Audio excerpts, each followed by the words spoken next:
عليكم ورحمة الله وبركاته.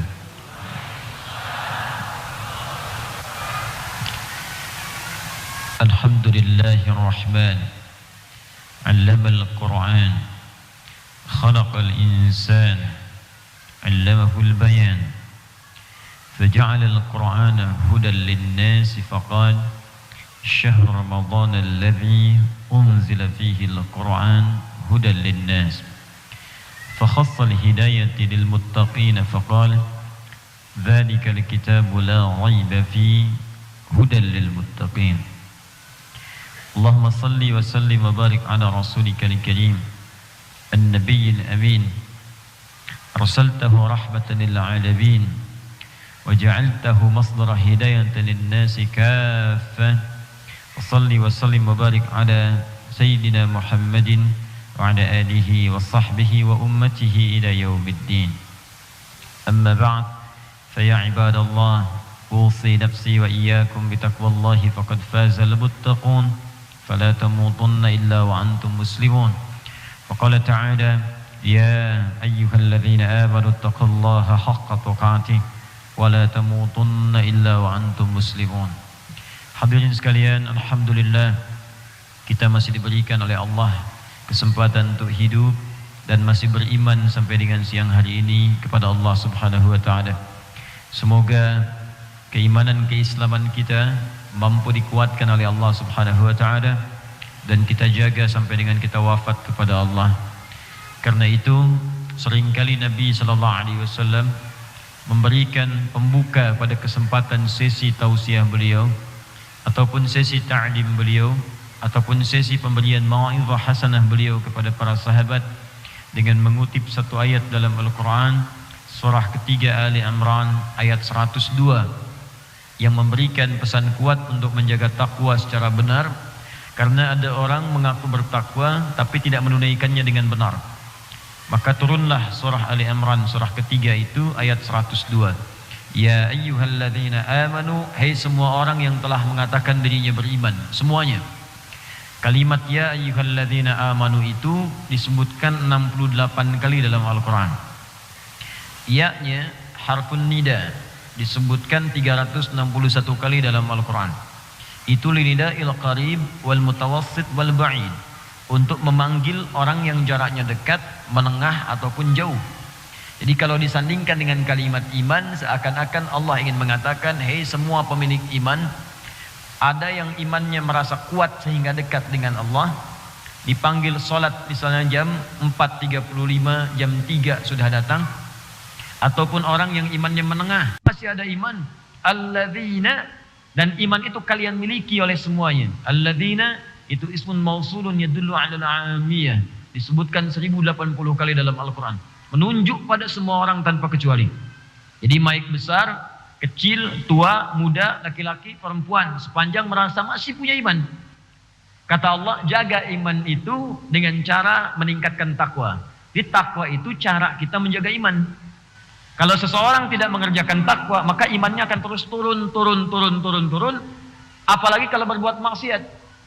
Takwa itu mengajak pada kebaikan, meningkatkan iman. Lawan takwa nafsu. Nafsu itu mengajak pada keburukan, maksiat. Quran surah ke-12 nanti Yusuf ayat 53. Wa ma ubarri'u nafsi innan nafsa la'ammaratun bisu. Gak ada manusia sempurna karena punya nafsu. Dan ingat, nafsu itu mengajak pada maksiat, keburukan. Nafsu disebutkan 115 kali dalam Al-Quran. Takwa disebutkan 115 kali dalam Al-Quran. Yang mengajak kepada takwa malaikat. Malaikat disebutkan 88 kali dalam Al-Quran. Yang mengajak kepada nafsu setan. Setan disebutkan 88 kali dalam Al-Quran. Jadi kalau orang tidak mampu meningkatkan takwa, nafsunya naik. Kalau nafsu naik, maksiatnya berpotensi lebih besar dikerjakan dibandingkan dengan amal baiknya. Di besar kemungkinan orang ini banyak berbuat salah dibandingkan banyak berbuat soleh. Karena itu untuk menguatkan iman, kata Allah, tingkatkan takwa. Bagaimana cara meningkatkan takwa? Wujudnya amal soleh. Karena itu setiap menyebutkan kalimat takwa, seringkali muncul kalimat iman dan amal solehnya. Misal, kalimat takwa pertama Al-Baqarah ayat kedua. Dzalikal kitabu la raiba fi hudal lil muttaqin. Siapa orang takwa di sini yang punya takwa? Ayat 3-nya. Alladzina yu'minuna bil ghaib. Orang takwa itu selalu mau menguatkan imannya kepada Allah yang gaib. Bagaimana menguatkan itu? Wa yuqimunas shalah. Dia kerjakan salat. Di ketika kita diminta menunaikan salat, itu adalah cara kita menjaga iman. Makanya ciri orang beriman itu lihat amal solehnya. Kalau nggak ada amal soleh berarti patut diduga bermasalah imannya. Seringkali kata iman dalam Al-Quran disandingkan dengan amal soleh. Wal 'ashr innal insana lafi khusr illa alladzina amanu wa 'amilus shalihat. Jadi iman dengan amal soleh. Jadi kalau orang beriman tidak ada amal solehnya, patut diduga ada persoalan dalam imannya. Karena itu kalau ada orang diminta menunaikan sholat, itu tanda iman. Jadi kalau masih beriman, dia buktikan lewat sholat. Jadi kalau ada yang berkata, saya beriman, bahkan nama saya namanya iman muttaqin. Tapi nggak mau sholat, itu ada masalah dalam imannya. Karena itu tanda pertama sholat, itu lewat azan. Allahu Akbar, Allahu Akbar, azan. Nah azan ini panggilan sholat, itu kalau dikumandangkan, Allahu Akbar, Allahu Akbar. Disebutkan dalam Al-Quran surah ke-8 ayat yang kedua. Itu tanda orang beriman. Jangankan saat sholatnya, saat mendengar azannya ada getaran dalam jiwanya. Innamal mu'minuna alladzina idza dzukirallahu wajilat qulubuhum. Sungguh orang beriman itu kalau disebutkan nama Allah ada getaran dalam jiwanya. Walaupun amal itu belum dikerjakan tapi getarannya ada. Allahu Akbar, Allahu Akbar. Sudah azan nih. Iya. La ilaha illallah. Baru azannya, belum qomat. Tapi masih ada getaran. Itu imannya masih ada. Kalau ingin ditingkatkan, kerjakan amal soleh. Naik. Nah di antara amal soleh itu punya tingkatan-tingkatan. Di antara tingkatan paling tingginya adalah amal soleh yang diwujudkan dengan mempelajari Al-Quran dan mengamalkannya dalam kehidupan. Di tingkat paling tinggi di antara amal soleh itu, di antara tingkat amal soleh yang paling tinggi adalah orang yang mau belajar Al-Quran, baik tafsirnya, baik isi kandungannya, baik bacaannya, apalagi kemudian memahaminya, lalu mengamalkan apa yang telah ia pahami itu. Muncullah kemudian keterangan Nabi yang dirangkum oleh Imam Al-Bukhari. Imam Al-Bukhari ini nggak pernah berjumpa dengan Nabi. Beliau menerima hadis ini dari seorang bernama Hajjaj bin Minhal. Hajjaj menerima dari Syu'bah. Syu'bah menerima dari Alqamah bin Mirthad. Alqamah bin Mirthad menerima dari Sa'ad bin Ubaidah. Sa'ad bin Ubaidah menerima dari Abu Abdurrahman As-Sulami. Abu Abdurrahman As-Sulami menerima dari Uthman bin Affan radhiyallahu ta'ala anhu dan sahabat Ali bin Abi Thalib radhiyallahu ta'ala anhu karamahullahu wajhah.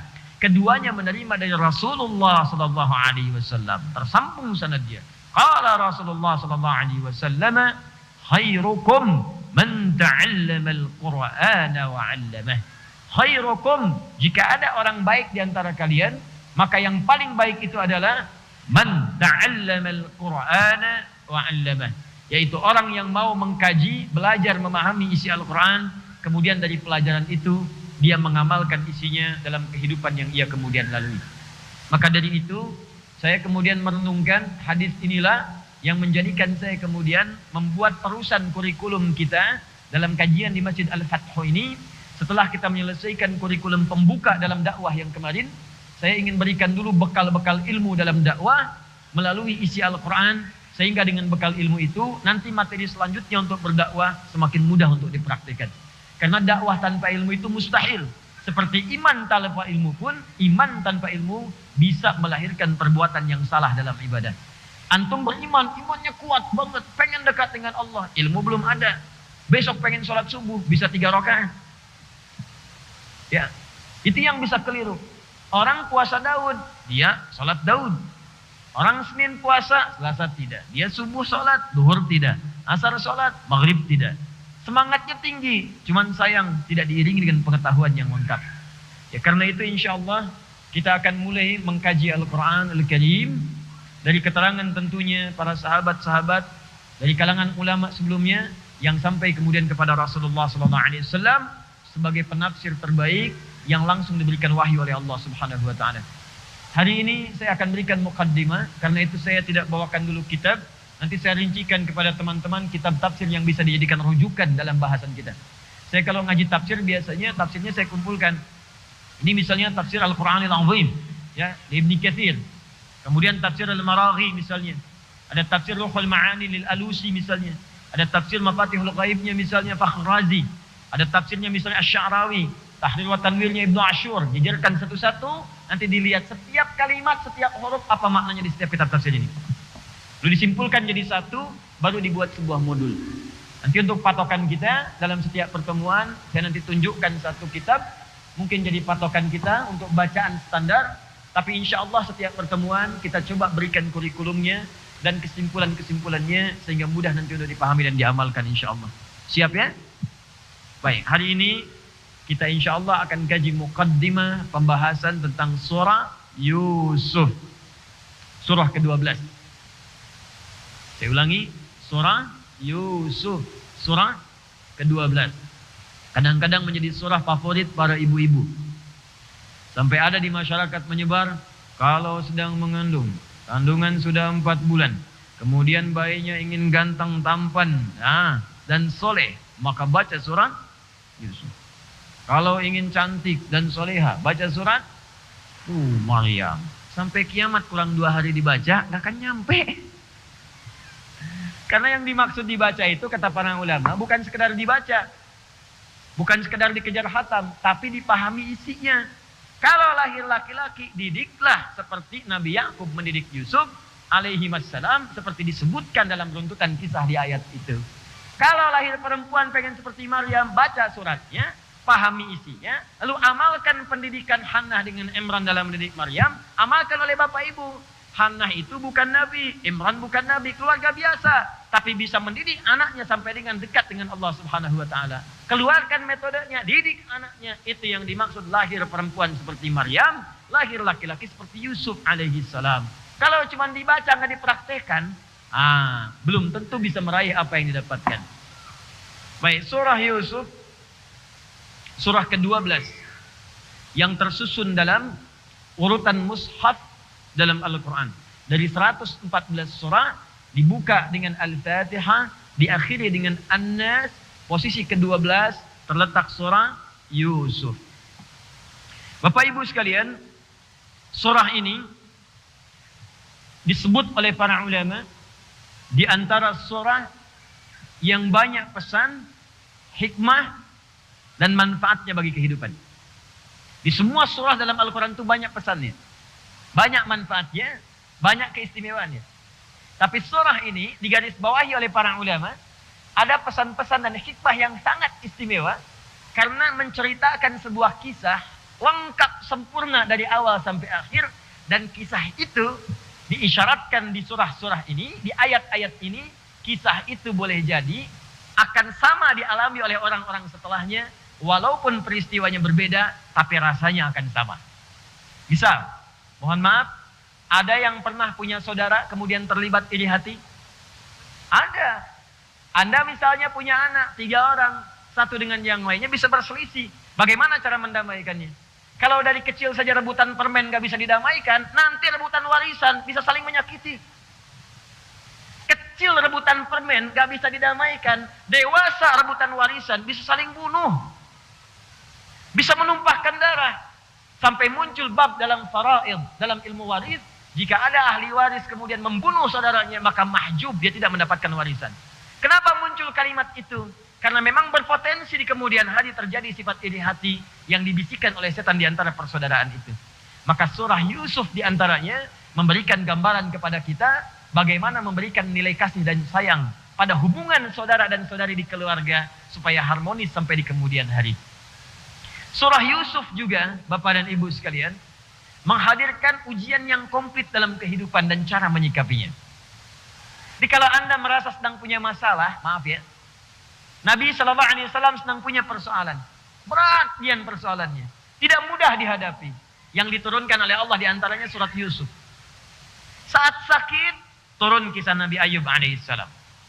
Saat kemudian mohon maaf, dilecehkan oleh orang-orang sekitarnya, dizalimi, diturunkan kisah Nabi Yunus alaihissalam. Saat kemudian dimusuhi, macam-macam, turun kisah Nabi Isa alaihissalam. Saat diusir, turun kisahnya Nabi Ibrahim alaihissalam.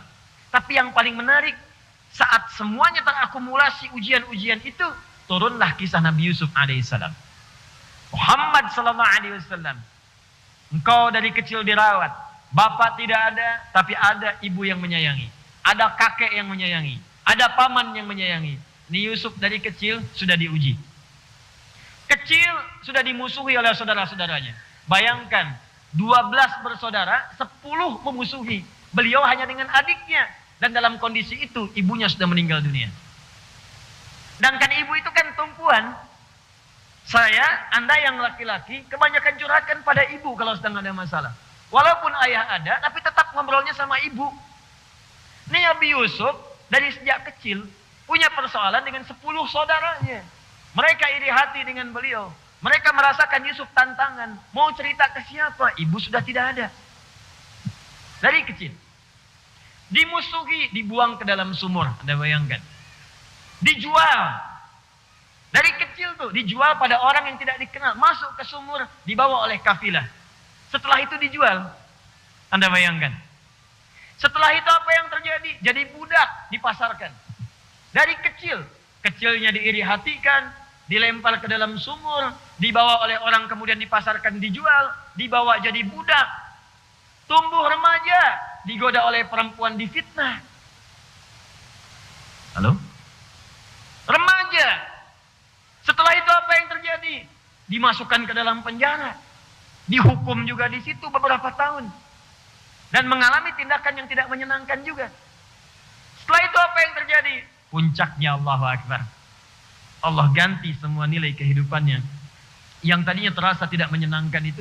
Dengan segala pengorbanan yang tidak biasa itu. Apa yang kemudian disikapi oleh beliau. Ini yang akan kita pelajari. Apa yang Nabi Yusuf lakukan saat kemudian mendapatkan fitnah, celaan, tantangan, bahkan dari saudara terdekat sendiri. Dari orang-orang terdekat sendiri. Kita akan ambil hikmahnya.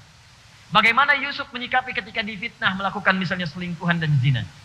Bagaimana Nabi Yusuf menyikapi ketika beliau ada di jabatan, kemudian banyak orang yang iri hati dengan itu. Bagaimana Nabi Yusuf menyikapi ketika beliau mulai dipercaya dan mendapatkan kedudukan. Dan puncaknya, bagaimana Nabi Yusuf menyikapi ketika beliau telah bisa mengalahkan semua kesulitan dahulu, air mata sudah hilang, dan sedang berada di puncak. Saat sedang di puncak pun, apa yang dikerjakan oleh beliau. Itu yang coba kita turunkan, karena semua persoalan yang disampaikan di surat Yusuf ini, akan dialami oleh kita semua insya Allah dalam hidup yang kita jalani. Dan itulah diantara manhaj dakwah yang disebutkan di dalam Al-Quran, yang sebagian teorinya telah kita dapatkan, tinggal realnya kemudian kita alami. Maka kita masuk ke dalamnya, surah ke-12, surah Yusuf, kita bacakan bagian pengantar dari ayat yang pertamanya. Jadi nanti surat ini cocok untuk semua. Bapak ibu yang sudah punya anak, cara mendidik anak ada di sini. Nanti kita bahas. Maaf, kita yang milenial atau ada yang belum menikah, ada di ayat ini, cocok juga. Ya bagaimana bergaul supaya tidak terjebak dalam pergaulan bebas. Anda yang sudah di posisi besar, ada sekretaris di kantor, hati-hati.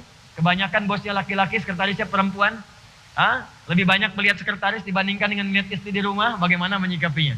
Hati-hati. Anda yang sedang punya kedudukan, bagaimana menyikapi godaan. Ada semuanya pokoknya. Setiap tahapan-tahapannya itu ada. Dan kita akan bahas satu-satu dengan izin Allah Subhanahu wa taala. Ayat yang pertama. Kita mulai muqaddimah pada bagian ayat yang pertama. Bismillahirrahmanirrahim. Alif Lam Ra. Bismillah. Alif. Ibu kelihatan? Udah kelihatan, saya sudah tulis loh Bu. Saya besarkan sedikit ya. Itu. Sedikit ya. Kelihatan sekarang? Besarkan lagi. Alif, Lam, Ra. Kelihatan? Kacida tuh itu kan ini. Alif, Lam, Ra. Dah. Tahan. Ini di dalam ulumul Quran, ilmu Al-Quran, pembuka surah dalam Al-Quran, fawatihus suwar, pembuka surah-surah dalam Al-Quran, jika menemukan yang seperti ini disebut dengan huruful muqatta'ah. huruf-huruf yang seakan dibaca terputus-putus. Jadi dibacanya tidak nyambung. Al-ra, tidak. Tapi sebutkan alifnya terputus satu-satu. Alifnya dulu, alif, baru lamnya, lam, baru ra-nya, ra. Ya, disebut huruful muqatta'ah. Huruf-huruf dalam Al-Quran yang dibacakan mesti terputus-putus setiap hurufnya. Jadi kalau yang lain nyambung, ini satu-satu. Misal, kalau yang nyambung misalnya, kita bacakan, Dzalikal kitabu la raiba fi. Dzalika, ini za, ini lam, ini kaf. Kan tidak ada yang baca za fathah, lam kasrah, fathah. Kalau baca seperti itu kapan selesainya baca Al-Qur'annya? Baik, jadi yang seperti ini nyambung, mutawasilah. Tapi ada pembuka ayat-ayat Al-Qur'an, pembuka surah-surah Al-Quran yang kalau kita bacakan mesti dibaca terputus-putus setiap hurufnya. Tidak disambungkan ke depannya, tapi dibaca dulu setiap hurufnya dengan sempurna. Alif, baca alif. Lam, baca lam. Ra, baca ra. Paham sampai sini? Kalimat ini disebut dengan huruful muqatta'ah. Huruful muqatta'ah. Ada nanti 29 tempat dalam Al-Quran. Jumlahnya 29. Yang dibuka dengan huruful muqatta'ah. Huruf-huruf yang dibaca langsung secara terputus sesuai dengan hurufnya. 29 tempat. Jumlah hurufnya ada yang cuma 1 huruf saja, 2 huruf, 3 huruf, 4 huruf, sampai 5 huruf paling banyak. Jadi 1 huruf ada. Apa contohnya? Nun, Qaf, Shad. 1 saja. Jelas? Ada yang 2. Yasin, Taha. 2. Hamim. 2. Ada yang 3. Alif, Lam, Mim. 3. Disebutkan 6 tempat dalam Al-Quran. Quran surah pertama Al-Baqarah, surah kedua Al-Baqarah, surah ketiga kemudian ada Ali Imran, surah ketiga Ali Imran, kemudian diteruskan Al-Ankabut 29, Ar-Rum 30, Luqman 31, As-Sajdah 32. Ada juga 3 huruf yang sekarang kita baca sekarang. Alif, Lam, Ra. Alif, Lam, dan Ra. 3 huruf. Disebutkan di 5 tempat dalam Al-Quran. Sebutkan berapa tempat? 5 tempat dalam Al-Quran. 3 berurutan, 2 juga berurutan. 3 ini surah ke-10 Yunus, surah ke-11 Hud, surah ke-12 Yusuf, surah kemudian ke-14 Ibrahim, surah ke-15 surah Al-Hijr. 5 ini diawali dengan kalimat alif, lam, kemudian ra. Ada yang 4 huruf. Alif, lam, mim, shad. Quran surah ke-7 Al-A'raf. 4 huruf. Ada yang 5 huruf. Quran surah 19. Kaf, ha, ya, ain, shad. 5 huruf. Ah, gitu cara bacanya. Dan hamim, ain, sin, qaf. Ya. Jadi 1 huruf, 2 huruf, 3 huruf, 4 huruf, paling banyak berapa? 5 huruf. Nah, sekarang pertanyaannya, apa makna dari huruf-huruf ini? Kenapa dibaca beda dengan yang lainnya? Awas, karena nanti begini, ada yang tulisannya sama, tapi cara bacanya beda. Sama tulisannya, cuma cara bacanya beda. Karena itu baca Al-Quran gak bisa sendiri. Dia harus talaqi, ada guru. Gak bisa Anda lihat mushaf langsung bisa baca, belum tentu. Apalagi dulu saat tidak ada harakat. Ingat, harakat di mushaf itu baru dituliskan tahun 150 Hijrah. Atas inisiatif seorang alim kabir, ahli ilmu nahwi, namanya Khalil bin Ahmad Al-Farahidi. Sebelumnya diinisiasikan oleh Abul Aswad Ad-Du'ali. atas isyarat dari sahabat Ali bin Abi Thalib radhiyallahu taala anhu. Yang petunjuknya didapatkan dari Nabi SAW sebelum-sebelumnya. Ketika turun wahyu kata Nabi, yang bisa tulis sebagian tuliskan. Ada yang tulis kemudian di bebatuan, di tulang belulang yang sudah suci, di pohon pelepah-pelepah kurma, tuliskan. Ada Muawiyah bin Abi Sufyan, ada Ubay bin Ka'ab misalnya, ada Zaid bin Thabit, ada Ali bin Abi Thalib, dan ada banyak-banyak yang lainnya lagi. Tapi baru diberikan harakat setelahnya 150 Hijrah. Sehingga kalau dulu dituliskan begini Pak, Bu, alif, kemudian lam, kemudian mim. Baca. Alif, lam, mim. Tuh kan? Bukan. Alam. Alam nashrah laka sadrak. Alam tara kaifa fa'ala rabbuka bi ashabil fil. Bagaimana membedakan alam dengan alif lam mim? Sekarang mudah kelihatan harakatnya. Dulu bagaimana? Talaqi dengan gurunya. Jelas ya? Nah kalau ada yang seperti ini, alam, ini bukan huruful muqatta'. Tapi kalau kemudian dibaca per hurufnya di awal surah, maka ini yang disebut dengan huruful muqatta'. Apa maksud huruf muqatta'ah ini? Satu, ada pendapat di kalangan ulama. Huruf-huruf muqatta'ah ini adalah singkatan dari proses turunnya wahyu.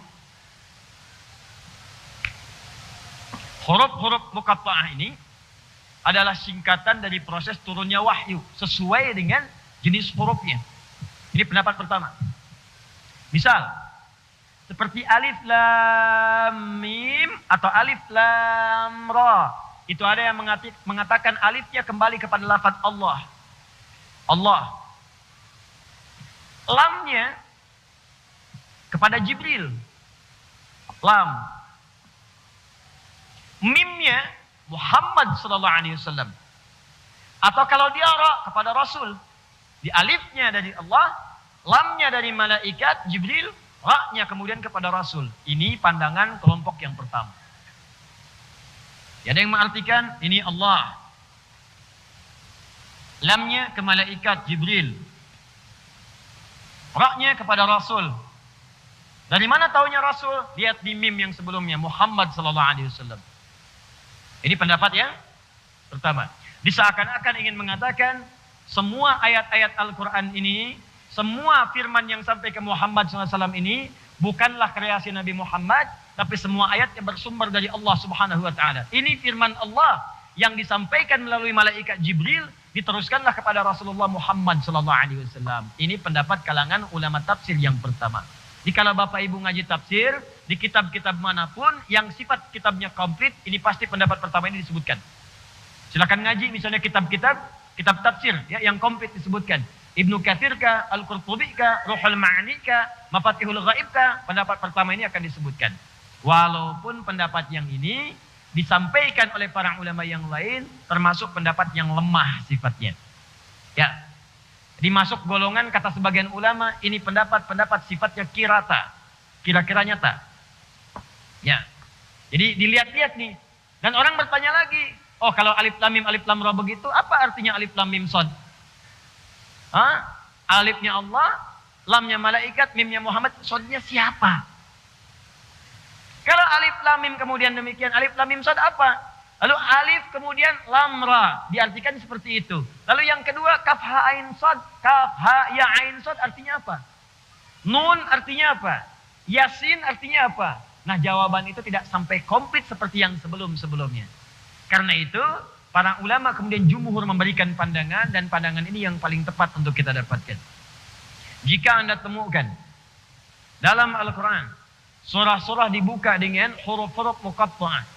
Terdapat nanti 29 tempat dalam Al-Quran, ini menunjukkan berita sekaligus tantangan dari Allah Subhanahu Wa Taala kepada orang-orang Arab di masa jahiliyah, yang mereka itu pakar sastra, ahli bahasa, yang bisa menyusun kata-kata dan puisi-puisi yang sangat indah seketika bahkan tanpa berpikir. Semua puisi-puisi ini, syair-syair ini, itu Pak Ibu kalau belajar bahasa Arab, wah akan merasakan keindahannya. Seakan kalau dalam pandangan manusia, Kalau dalam karya manusia, itu karya sempurna lah. Dalam pandangan manusia ya, itu sempurna lah. Jadi ada yang bisa buat A, ujungnya A semua. Panjang. Bukan cuma 1-2 bait, kadang-kadang 100 bait. Bapak Ibu pernah dengar qasidah? Qasidah. Tala'al badru alaina tangtung tangtung tangtung tangtung, kan? Nah, sebagian orang tuh menilainya begitu. Qasidah itu asalnya bukan rebana, bukan. Qasidah itu adalah puisi yang berisi paling minimal 7 bait. 7. Ya, 1 disebut yatim, 2 lengkap, syair. Kemudian bait 2. Sampai ke 7 disebut qasidah. Kalau qasidah itu dikumpulkan jadi diwan namanya, diwan. Ya, ada diwan al-Buhturi, diwan Nabi Goh Adibyani, diwan Emre El Qais. Itu satu orang bisa punya 100 diwan. Kalau 100 dikali 7, 700 Pak. Sekali bikin tuh.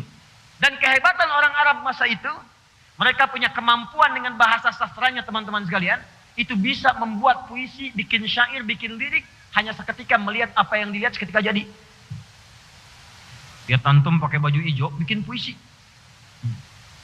Ya hijau mangbura, allati kana sya'ruhu tuwira. Hei orang yang pakai baju hijau, yang rambutnya sering bergelombang seperti ini. Allati kana sya'ruhu tatwira. Ya, wa tabassama amami madahikan mahawira. Dan ada tertawa, tersenyum di depan saya, seakan ingin membuka percakapan denganku. Itu ujungnya begitu tuh. Ya. Al-Asma'i saja, yang masa-masa ke belakang, Allahu Akbar. Itu lihat burung bulbul, burung kecil, cuman lompat-lompat di atas dahan. Ada bunganya, di bawahnya ada sungainya, itu seketika bikin puisi. Dan itu susah ditiru. Sautus safiril bulbuli, hayyaja qalbi thamili, al-ma'u wa zahrum ma'a, ma'a zahri lahbul muqali, fa anta ya sayyidali wa sayyidi wa maulali. Semua. Fakam tayyumuni ghuzailali, ya qataftuhu min wajnatin min fi'i hadar rajuli. Faqala la la la la faqad ghada muharwili wal walad ya wali ya wailali faqultu la tuwalwili fabayinu lu ali qalat lahu innaka kadin waladi dul muqali kahatan takailali tabuli semua ulangi. Enggak mudah, jagoan mereka bikin seperti itu. Hebat. 150 tahun sebelum Nabi lahir ada orang namanya Emre El Qais. Emre El Qais ini itu pangeran pujangga gelarnya, Amirus Syu'ara. Jadi kalau ada orang itu paling hebat bikin syairnya, ini tokohnya. Ini biangnya, bapaknya penyair, pangeran penyairnya.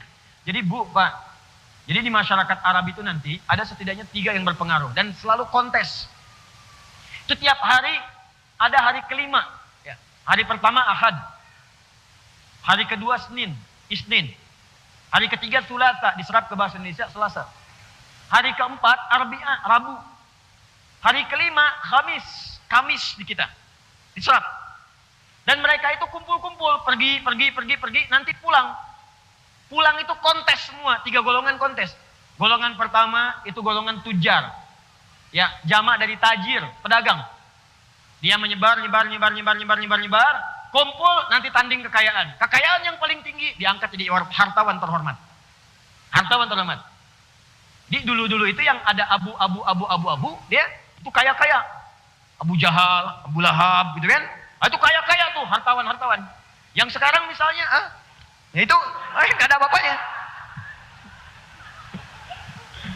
Naik tuh, jadi ketinggalan ya. Kemudian ada lagi yang kedua, dukun. Kahin, sahir, tukang sihir, dukun. Itu pun kontes. Bayangkan 5 hari merenung. Cari jimat-jimat, bikin. Jadi. Nanti kumpul tuh di hari yang ke-6. Siapa yang paling dahsyat jimatnya? Itu yang kemudian jadi acuan. Bahkan kalau orang mau kerja, lapor dulu ke dukun itu. Nanti ada yang lemparkan semacam dadu. Ada yang terbangkan burung. Burung terbang. Ya, burung terbang. Burung kemudian balik lagi, aman Pak, silahkan. Transaksi, silahkan. Niaga, silahkan berkelana, silahkan. Lewati lembah, ya, lewati gunung, silahkan. Terus balik lagi, selamat. Tapi kalau burungnya pergi, nggak balik lagi, jangan Pak, ini hari sial. Jangankan Bapak, burung aja nggak balik lagi. Namanya tatoyur, dukun. Yang ketiga, ini syair. jamaknya syu'ara. Ini pun jadi kalangan yang terhormat di kalangan jahiliyah. Hati-hati sampai nanti turun surahnya menyebut kebiasaan mereka. Surah ke-26. Syu'ara ini semua kontes Pak Bu. Setiap hari Ahad sampai hari Kamis, mereka kumpul nyari-nyari ke lembah, naik ke bukit, cuman cari inspirasi untuk bikin lirik. Ketiga. Nanti kalau udah kumpul, hari yang ke-6 mereka akan berkumpul di pusat-pusat hiburan. Aswaq, jama dari suq, pasar. Suq Dumatil Jandal, suq Iqab, kumpul. Puncaknya akan berdiri kemudian di satu bukit dekat Ka'bah. Yang bukit ini sekarang disebut dengan Jabal Qubais, yang ada bangunan di atasnya, bangunan istana. Ya. Jadi kalau saya sering contohkan, di sini ada Zam-Zam, di sini Bukit Safa, di jalan sedikit ada merpati-merpati, ini ada bukit nih. Sekarang sudah agak landai, dulu tinggi sekali begini. Di atas ini ada bangunan istana seperti ini. Ini Masjidil Haram. Ini Ka'bah di sini. Ya, Anda lewat sini masuk. Nah ini di sini ada pos security. Satu orang penjaga CCTV ke sini warna putih. Kipas angin di atas sampai sini itu ada 35 kipas angin. Pintu 26, pintu 27, Babun Nabi, Babu Salam. Ini masa jahiliyah, orang sering kontes di sini. Di penyair kontes. Nanti yang paling juara, yang syairnya paling hebat, itu akan dibuatkan, dituliskan dengan tinta emas. Di sebuah kain, kain itu kemudian akan ditempelkan di Ka'bah. Disebut dengan mu'allaqat namanya, yang ditempelkan di Ka'bah. Nanti datang masa Islam, di kain itu digantilah dengan kain kiswah. Dituliskan, diganti dengan ayat Al-Quran. Itu sejarah asal mulanya kiswah diganti kemudian dengan ayat-ayat Al-Quran. Asalnya syair. Disebut dengan mu'allaqat. Jadi ada 7 yang terbaik. Boleh syairnya dituliskan. Ditulis dengan tinta emas. Ditempelkan kemudian di kain. Dilingkarkan ke Ka'bah. Maka disebut dengan mu'allaqatus sab'ah. Di situ ada kemudian, misal Imri'il Qais. Rumusnya tawil. Tawilun lahudunal bukhuri fadailu. Fa'ulun mafa'ilu. Kifanabki min dzikra habibin wa manzili. Bisaktili wa bainad dakhuli fahawmali. Imri'il Qais lewat di sebuah bukit. Tiba-tiba ada lelaki anak muda yang sedang merenung. Ternyata dia baru diputuskan oleh kekasihnya. Lalu dia katakan, "Kifa nabki min dzikra habibin wa manzili, bisaktili wa bainad dakhuli fahawmali." Duhai anak muda yang sedang merenung, yang memikirkan tempat pertemuan dengan kekasihnya. Ayo move on, jangan banyak melamun seperti itu. Tidak ada. Jadi kalau anak muda sekarang cuma boncengan, ya putus cinta bikin status, nikah juga belum. Maaf, dah ketuluan zaman jahiliyah. Zaman jahiliyah, bahkan jahiliyahnya banget, karena 150 tahun sebelum lahir Nabi. Jadi zaman jahiliyah 150 tahun sebelumnya. Kebayang nggak? Ini jahiliyah nih. Lahir Nabi 150 tahun sebelum jahiliyah, jahiliyah banget. Jadi kalau ada yang nggak bisa move on, nggak bisa mendekat kepada Allah, hanya kalah oleh situasi yang kecil-kecil, kasih tahu jahiliyah. Udah keduluan. Itu kebiasaan mereka tuh, bikin. Lalu teman-teman sekalian, apa yang terjadi? Karena mereka merasa hebat, ya, dengan syairnya, merasa hebat dengan sastranya, maka diturunkanlah oleh Allah Al-Quran dengan bahasa-bahasa yang sangat indah, dengan berita-berita yang sangat nyata, dan Allah tantang kepada mereka, katanya suka bikin syair, katanya hebat, katanya bagus, kalau bisa bikinlah seperti Quran ini, yang bahkan ayat-ayatnya disusun dari huruf-huruf yang biasa kalian buat untuk membuat syair itu. Bukankah mereka membuat syair dengan bahasa mereka? Ada yang dari alif, ada dari lam, ada dari mim, ada dari ra. Nanti kalau Anda belajar kaidah bahasa Arab, belajar qasidah, ada misalnya lamiyah, qasidah yang diakhiri dengan huruf lam semuanya. Ada yang hurufnya ra, semua ujungnya ra. Ada yang hurufnya ba semua. Ada 16 rumus disebut dengan bahar namanya. Bahar. Ilmunya disebut ilmu arud. 16. Tawil, rajas. Tawil yang tadi, rajas. Mustafilun. Madid. Mufa'alatun fa'ilatun fa'ilatun. Mufa'alatun fa'ilatun fa'ilatun. 16 rumus. Kata Allah, pakai rumus-rumus kalian. Bikin semisal Al-Quran. Kalian tuduh Muhammad SAW pencipta Quran, pembuat Quran, penyair, tukang sihir. Sekarang buktikan di hadapanku, kata Allah. Saya menantang kalian semua. Kalau perlu, dukun-dukun yang minta bantuan jin, mintakan bantuan kepada jin, bikin seperti Al-Quran. Al-Quran saya firmankan, dari bahasa-bahasa yang kalian bikin syair-syair kalian dari alif sampai dengan ya itu. Alif, lam, ra. Saya perkenalkan. Nih, ada alif, ada lam, ada ra. Kalau mampu bikin seperti apa yang akan saya sampaikan ini. Jelas? Jadi ayat-ayat Al-Quran, surah-surahnya sering dibuka dengan huruf muqatta'ah untuk menyadarkan orang-orang Arab bahwa nih ada firman yang suci, ada kalimat-kalimat yang bukan dibuat oleh manusia. Sebab kalau Al-Quran ini dibuat oleh syair, orang yang bisa puisi, maka rumusnya tidak akan keluar dari 16 rumus itu. Akan sama formulasinya. Sama Pak. Kayak Bapak misalnya pernah dengar orang musik. Itu musik itu asalnya dari sini Pak. Notasi-notasinya. Dari sini asalnya. Mustafilun dibawa sampai do, re, mi, fa, sol, la, si, do itu ditemukan oleh orang Islam dulu. Dal, ra, mim, fa, sol, lam, ya, sod, dal, do, re, mi, fa, sol, la, si, do itu asalnya orang Muslim Persia dulu. Dibawa ke Eropa, jadi notasi. C, D, F, G, A, B, C, D, A, B, K, D, F, G, D, F, G, A, B, C, D, A, B, C, D, F, G, A, F, G, A, B, C, D, E, B, C, D, E, F, G, A, B, F, G, A, B, C, D, A, F, G, A, B, Cis. Kunci A, kunci D, kunci E, kunci F, judi, nah tuh. Dari situ. Udah ada patokannya. Saya senang baca, saya senang belajar. Kalau itu saya nggak bisa. Suruh main piano nggak bisa saya. Karena itu memang bukan bidang saya dan saya nggak terlalu suka. Kalau saya sudah senang Al-Quran yang gitu saya nggak suka. Gitar saya nggak tahu. Nggak tahu, saya nggak ngerti. Cuman kalau notasi apa saya baca, saya hafalin. Saya tahu asalnya dari mana, kapan dibawanya, siapa yang rumuskannya. Sama saja dari rumus-rumus awal. Cuman Allah tantang, katanya hebat bikin semisal Quran. Kan sama, alif ada alif, lam ada lam. Gak akan bisa. Allah turunkan misal contoh surat Ad-Duha, semua sama. Wad-duha, wal-laili idza saja, ma wadda'aka rabbuka wa ma qala, walal akhiratu khairul laka minal begitu pakai hurufnya ra mufakham jadi o. Wala sawfa yu'tika rabbuka fatarda. Di semua sama. Kalaupun dibaca dengan orang yang enggak bisa a, bisanya e. Di Arab itu ada orang enggak bisa a, bisanya terus. Jika kalau Anda bilang a, dia e. Kaifa haluk, kaifa halik. Madrasah, madrasah. Anta, inti. Ana, ani. Tuh. Mungkin Betawi dari situ belajarnya. Ya. Ada sekarang di Syam, Palestina, Syria, itu banyak imalah ke sana. Sebagian Afrika. Itu sejak zaman jahiliyah sudah ada. Itu sudah lidah mereka begitu. Karena penyebaran topografi, pengaruh lingkungan itu bisa beda. Jangan jauh-jauh ke Arab lah. Di Indonesia misalnya kita bilang sepeda, dia bilang sepeda. Kamu mau kemana kawan? Cicahum? Cicahum? Sama bentuknya. Makanya ada orang baca wadduha bisa dibaca dengan e. Dan semua ujungnya akan sama. Mau dibaca pakai e, pakai a, sama ujungnya. Wadduha, wadduha. Wal-laili idza saja, wal-laili idza saja. Ma wadda'aka rabbuka wa ma qala.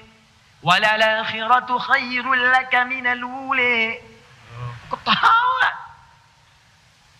Sama artinya. Kenapa? Karena kita nggak biasa baca. Bacanya A. Saya pernah bacakan pada orang Afrika yang biasa baca pakai E. Dia pakai E, saya baca pakai A. Wadduha.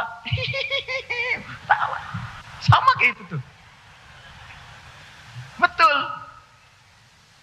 Ya, jadi sama aja kan kita juga kedengaran kalau kita bilang sepeda, teman kita bilang sepeda. Senyum kita kan, padahal bendanya sama kan? Dan dahsyatnya Al-Quran, dia tidak mengikuti formula yang tadi disebutkan. Nggak ada CDF, nggak ada BC, nggak ada towil, nggak ada rojas, nggak ada madid. Makanya bingung nih orang. Semua nggak ada yang bisa. Dan kalaupun ada yang coba menyusunnya, nggak akan mampu.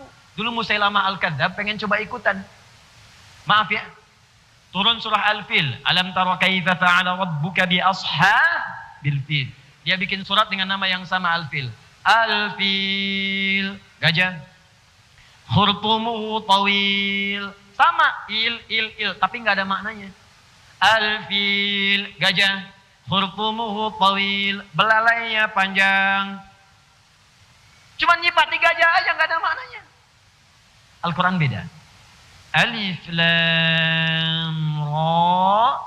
Kata Allah, perhatikan, saya turunkan Al-Quran ini, dibuka dengan huruf-huruf muqatta'ah, saya tantang kepada siapapun, kata Allah, yang merasa meragukan isi Al-Quran. Ada yang mengatakan Al-Quran karya Muhammad SAW. Ada yang mengatakan Al-Quran itu produk manusia. Ada yang mengatakan Al-Quran itu produk budaya. Jadi kalau sekarang masih ada yang berkata begitu, warisan dari orientalis, katakan pada mereka, ente telat. Katakan pada orang-orang liberal, orang liberal yang selalu kemudian membuka tulisan mereka, ya, kemudian membuka retorika mereka dengan mengatakan Quran itu produk budaya. Budaya di masa Nabi yang bisa disesuaikan kekinian. Sampaikan, ente telat keduluan Abu Jahal. Keduluan Abu Lahab. Keduluan yang dulu-dulu. Dan mereka ditantang untuk membuat seperti itu. Kalau produk budaya, berarti manusia itu bisa membuat. Ini, teman-teman sekalian, maaf ya. Maaf, kursi nih. Ini budaya nih, produk. Kalau manusia bisa bikin, manusia lain bisa bikin. Ini meja nih produk budaya, manusia bikin, yang lain bisa bikin. Bahkan variasinya bisa banyak. Ini dari triplek, ada yang dari kayu, ada yang dari besi, ada yang dari bahkan dari perak, dari macam-macam tembaga. Bikin meja. Gelas, ada yang bening, ada yang dihiasi kuningan, ada yang dihiasi tembaga, dihiasi macam-macam. Budaya. Tuh.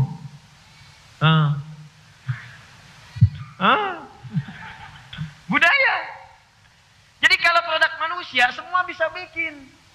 Tapi kalau itu bukan produk manusia, apalagi firman Allah, Quran bukan makhluk ya. Makhluk saja, kalau dicipta oleh Allah, gak akan mungkin manusia bisa bikin. Ciptaan Allah tuh gak ada yang nandingi. Laisa kamitslihi syai'. Gak usah manusia lah, nyamuk aja. Nyamuk tuh kan kecil. Yang nyiptakan Allah, manusia bisa gak bikin kayak nyamuk? Robot nyamuk. Nyamuk beneran, belum dipegang, lompat, terbang.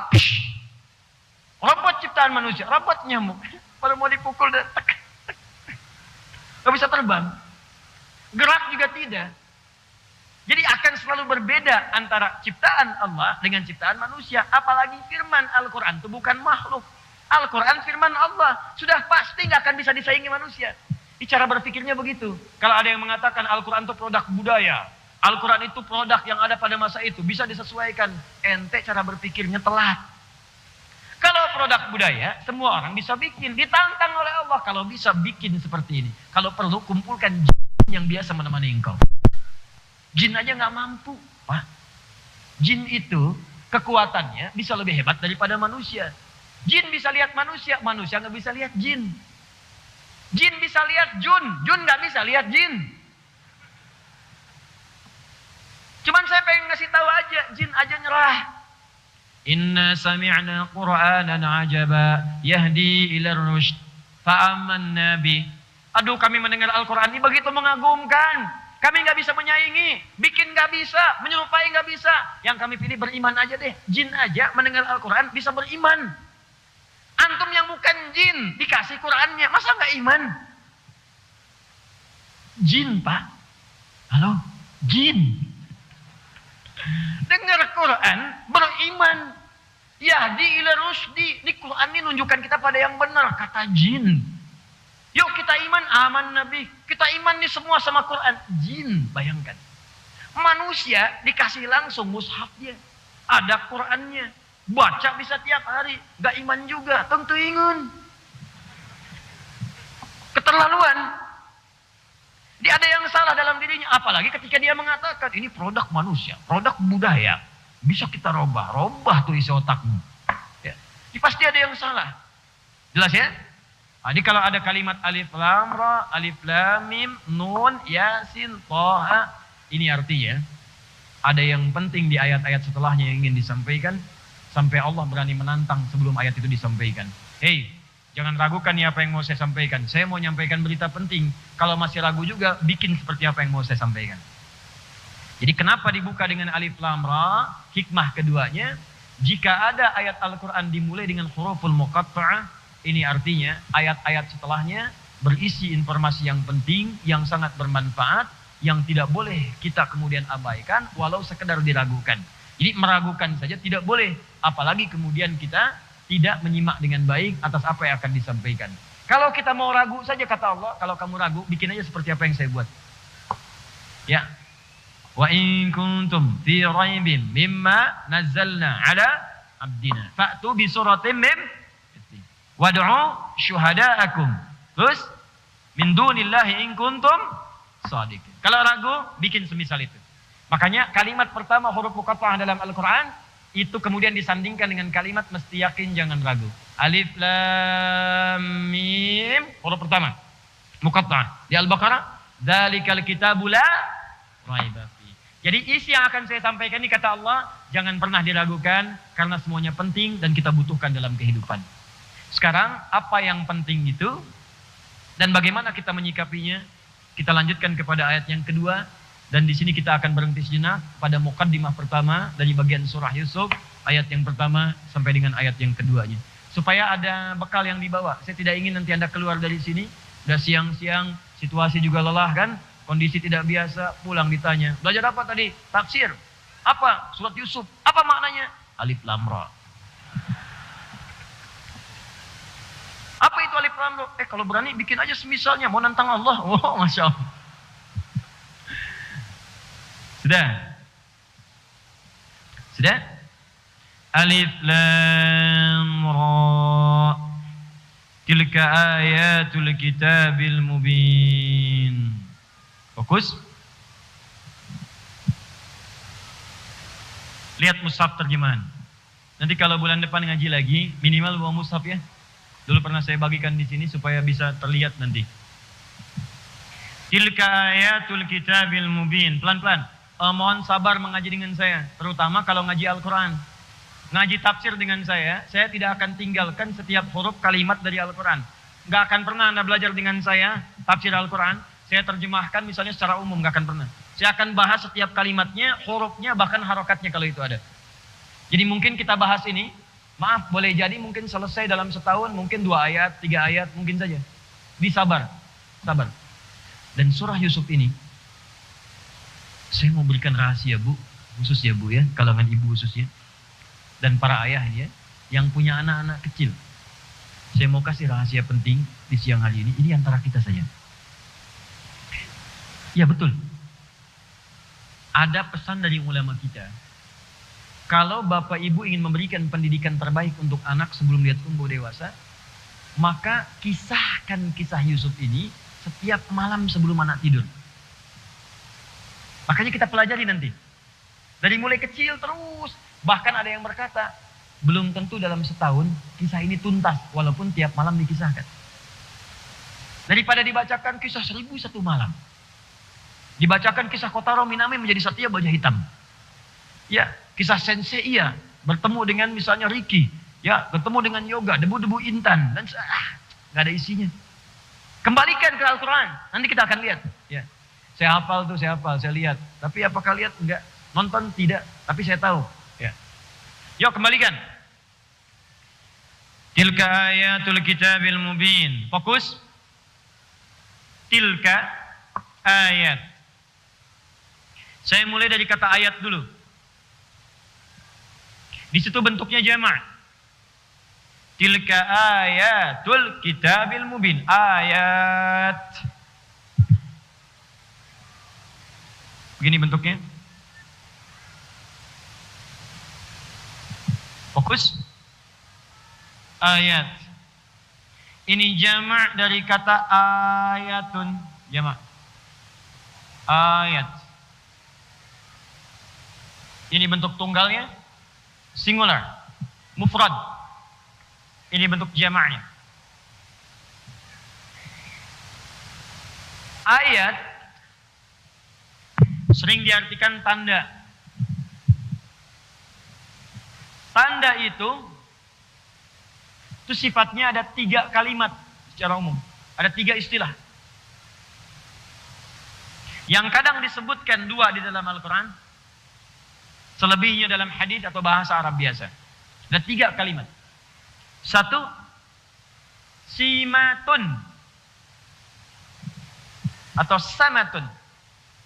Ini saya hapus dulu ya. Oh, boleh dihapus? Masya Allah.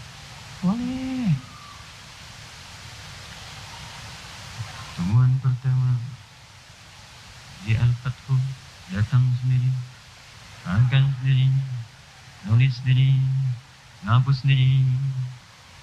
Jemaah cuma ngeliat, mendengar, masuk surga. Masya Allah.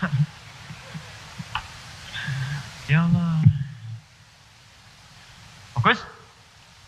Satu, simatun, sin, mim, tak. Gini.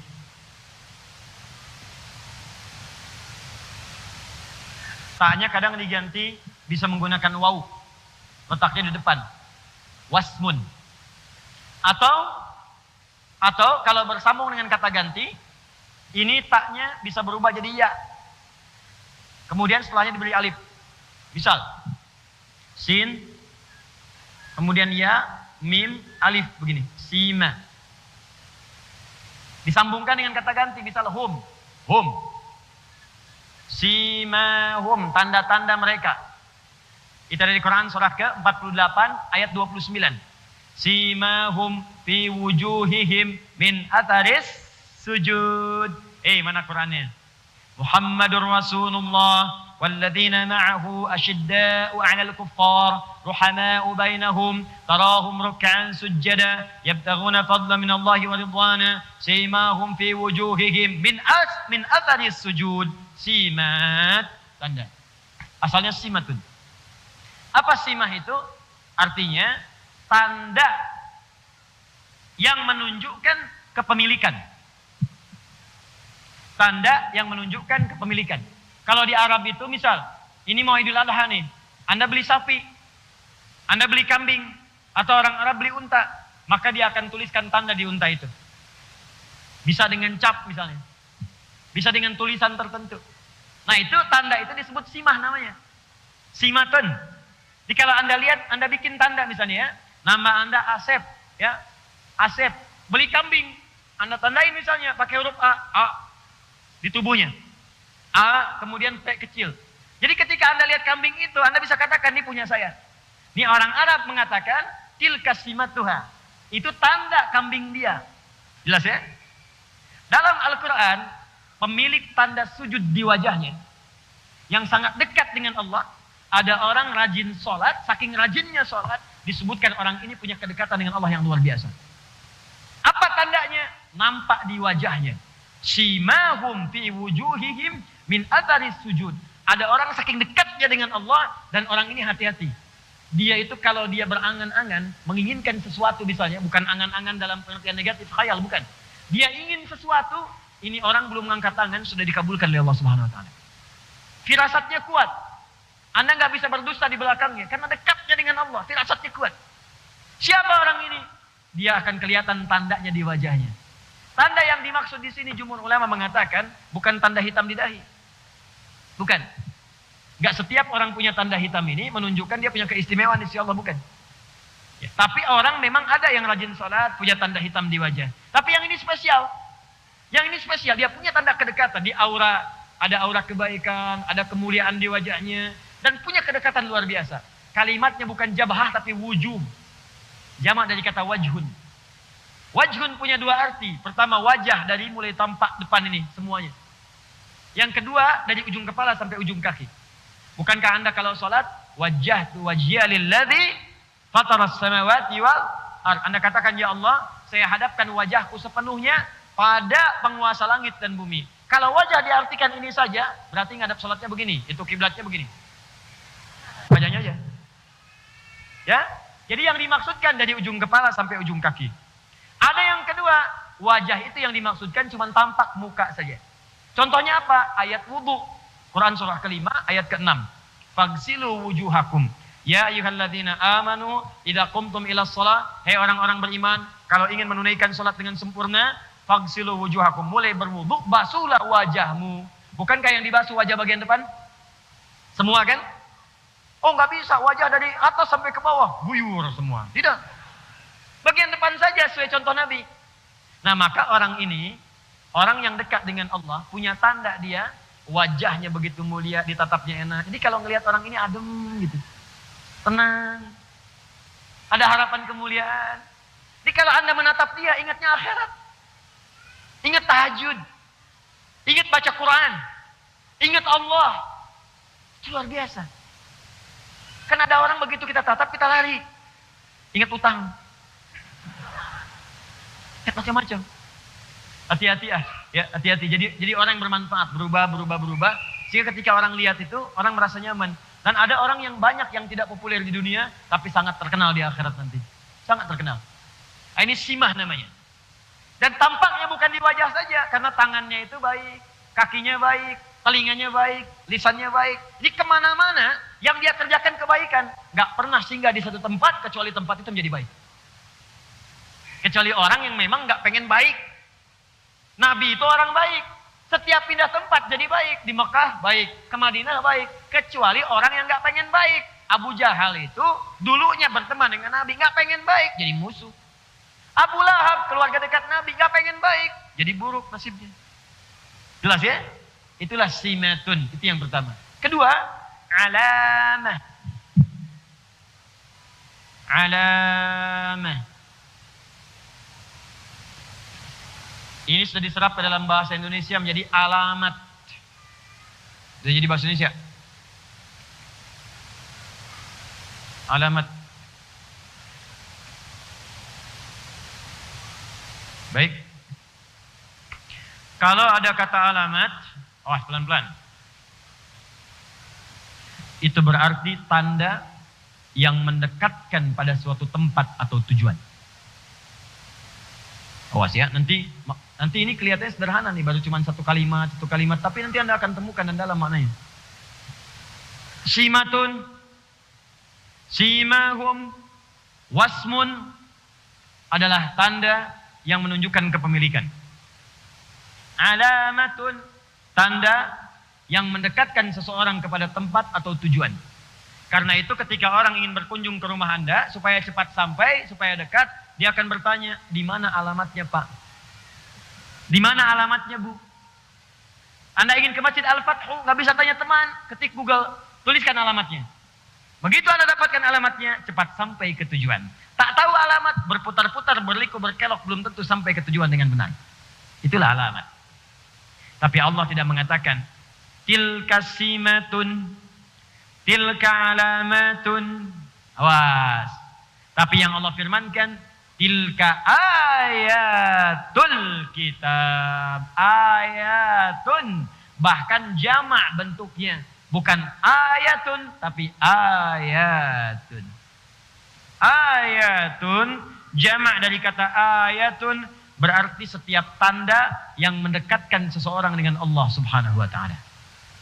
Saya ulang. Ayat adalah jamak dari kata ayah. Diserap ke dalam bahasa Indonesia ayah. Kenapa disebut ayah? Karena fungsi ayah membimbing anak supaya dekat dengan Allah. Itu bukan kalimat biasa.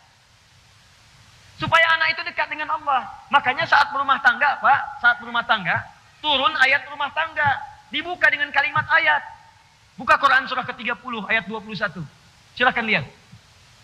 Quran surah Ar-Rum ayat 21. Ini saya bingung ini. Kalau orang mau nikah, surat itu ayat itu dituliskan tuh di surat undangan.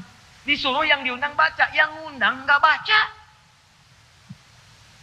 Wa min ayatihi an khalaqalakum min anfusikum azwaja litaskunu ilaiha wa ja'ala bainakum mawaddatan wa rahmah inna fi dzalika laayatil liqaumin yatafakkarun. Ayat. Kenapa disebut dengan ayat? Kenapa isi Al-Qur'an namanya ayat? Karena setiap kita baca Al-Qur'an, diri kita menjadi lebih dekat dengan Allah Subhanahu wa taala. Ayat adalah setiap tanda yang mendekatkan kita dengan Allah. Bapak, Ibu, kenapa saat baca Quran merasa lebih dekat? Karena itulah kemudian isi Al-Quran disebut dengan ayat. Al-Baqarah berapa ayat? Ali Imran berapa ayat? An-Nisa berapa ayat? Turunlah Quran surah ke-8 ayat yang kedua. Innamal mu'minuna alladzina idza dzukirallahu wajilat qulubuhum wa idza tuliyat alaihim ayatuhu zadatuhum imana wa ala rabbihim yatawakkalun. Orang-orang beriman itu kalau disebutkan nama Allah ada getaran di jiwanya. Kan kalau dibacakan kepadanya ayat-ayat Allah, dibacakan Al-Quran, zadathum imana, maka ayat itu akan menambah keimanannya, wa ala rabbihim yatawakkalun, semakin dekat dengan Allah.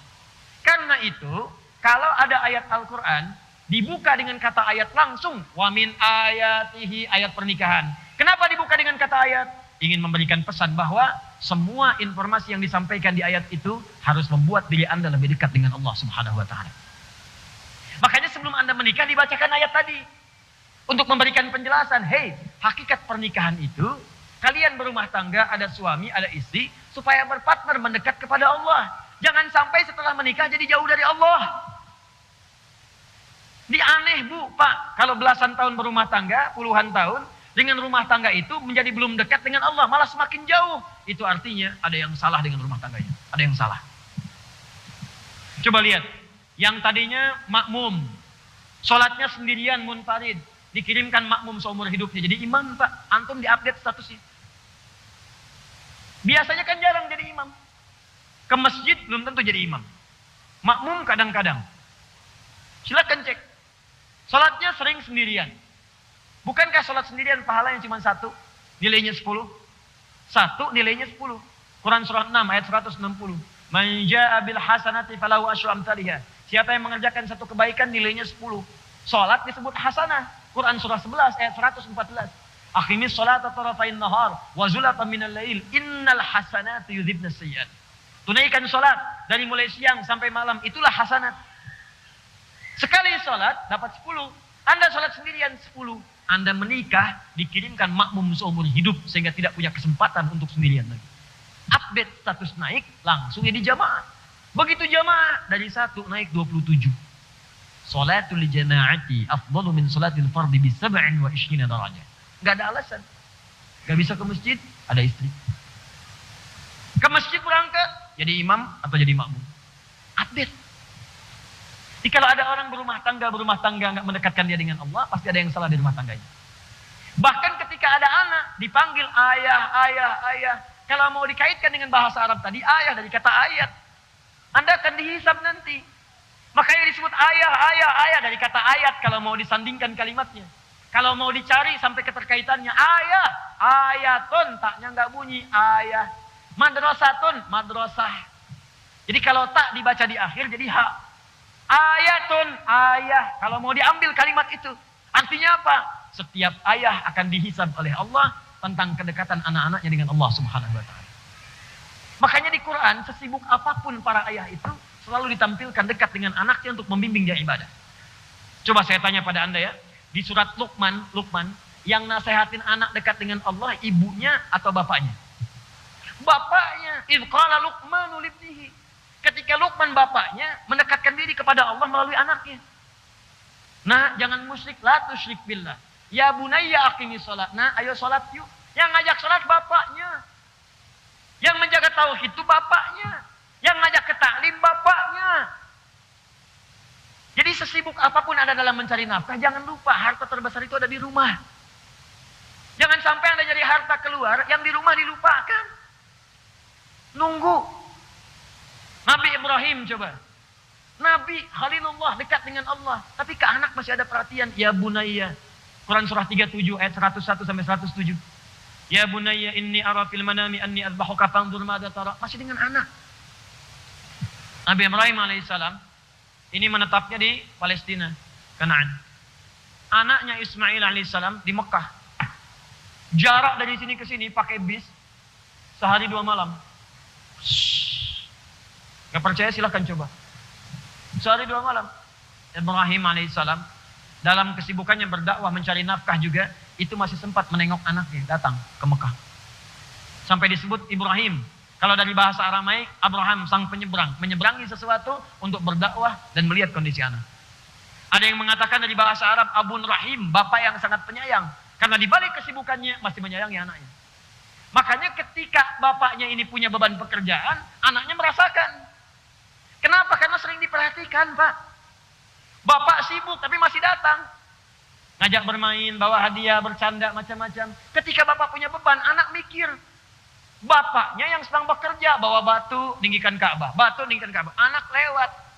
Anak baru 4-5 tahun bawa batu, pengen ikutan. Bahasa kita, Pak, boleh nggak saya bantu? Batunya dibawa.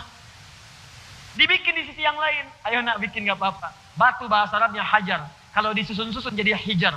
Kalau berbentuk satu bentuk disebut dengan hujrah. Sampai sekarang bagian Ka'bah ada yang disebut dengan Hijr Ismail.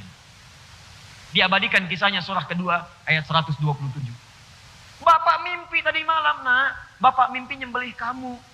Apa jawab anaknya? Pak, Bapak Nabi, Bapak Rasul, itu mimpi pasti benar. Sekarang kerjain, Pak. Jangan ditunda, insya Allah saya sabar. Sekarang kerjain. Kenapa ada kalimat itu dari anak? Karena Bapak memberikan 100% jiwa raganya untuk anaknya. Sekarang pulang ke rumah cek. Demi Allah saya katakan, kasih tahu aja. Nah, Yang, Cep, iya Pak. Tadi di Masjid Al-Fathu, tiba-tiba ada seakan perintah kepada Bapak untuk nyembelih kamu.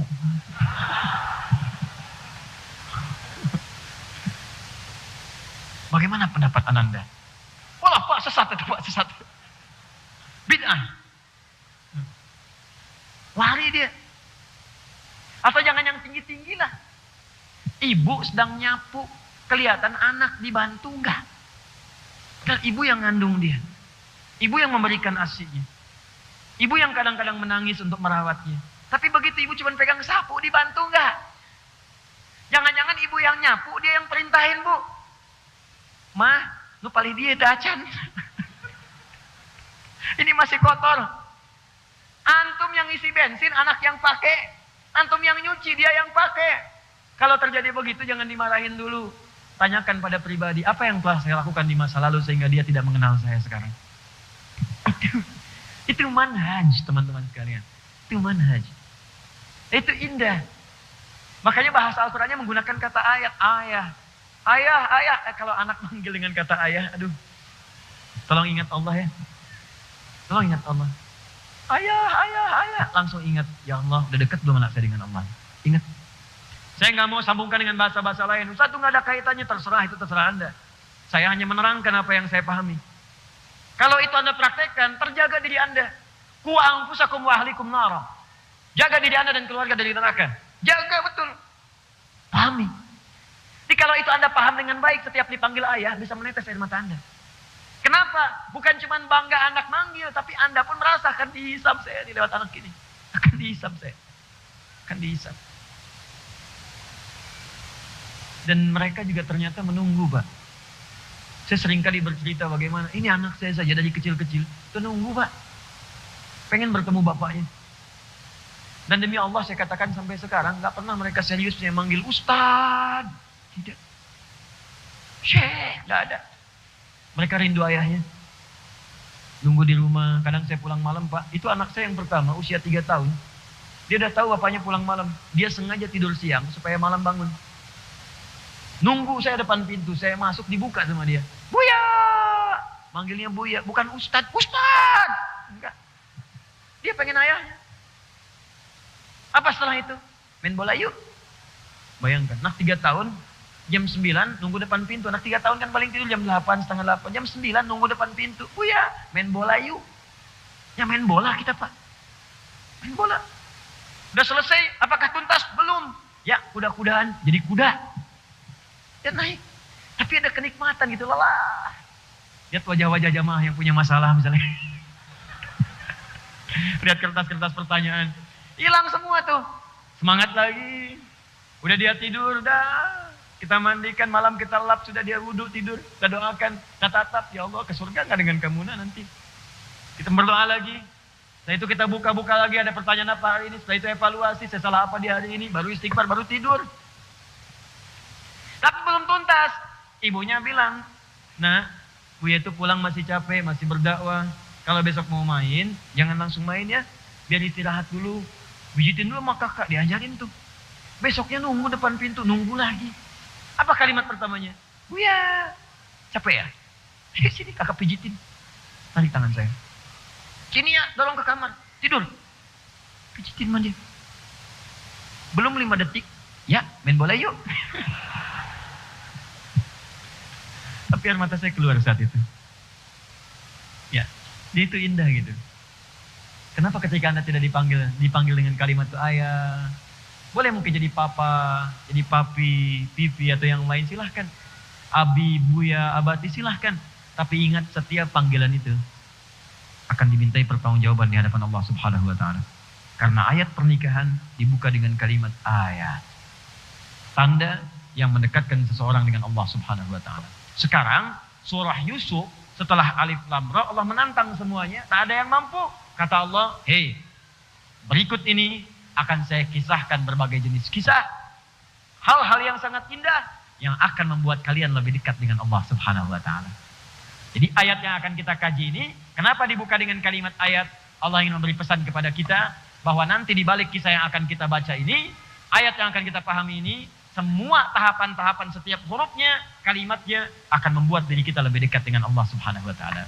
Jadi kalau ada yang ngaji sekarang dengan saya, surat Yusuf ini nanti berikutnya kita bahas, ternyata keadaannya tidak lebih dekat dengan Allah, berarti ada yang salah dengan cara dia memahami dan mengkajinya, atau mungkin saya kurang pandai menyampaikannya, sehingga butuh ustadz lain yang harus Anda jadikan rujukan dalam kehidupan Anda. Harus membuat kita lebih dekat dengan Allah Subhanahu wa taala. Nah, kalimat ayat ini dibuka dengan kata tilka. Saya belum selesai. Awas. Tilka. Tapi di mushaf diartikan dengan ini. Coba lihat terjemah. Tilka ayatul kitabil mubin. Awas. Coba lihat di ini. Ayat-ayat ini kan? Ya kan? Ini kan? Padahal tilka dalam bahasa Arab itu bentuk muannas dari kata zalika. Zalika itu untuk mudzakkar. Ayat muannas menggunakan tilka. Tilka ayat, kenapa di situ menggunakan kata tilka, bukan menggunakan kata hadhihi. Dalam bahasa Arab ini hadhihi bentuk muannasnya. Mudzakarnya hadza. Kenapa Allah tidak mengatakan misalnya hadhihi ayatul kitabil mubin? Kenapa menggunakan tilka? Kenapa Allah tidak mengatakan hadzal kitab la raiba fi hudal lil muttaqin? Kenapa berfirman dzalikal kitab? Nah, ini pakainya ilmu balaghah untuk bisa menafsirkannya. Jadi di bahasa Arab itu ada 4 ilmu. 1 nahwu, 2 sharaf. Sharaf ada nanti 12 cabang ilmu lagi. Setelah itu balaghah. Balaghah ada 3 cabang ilmu lagi. Ma'ani, bayan, kemudian badi'ah. Setelah itu arud. Arud punya 16 cabang ilmu lagi. Disebut dengan bahar.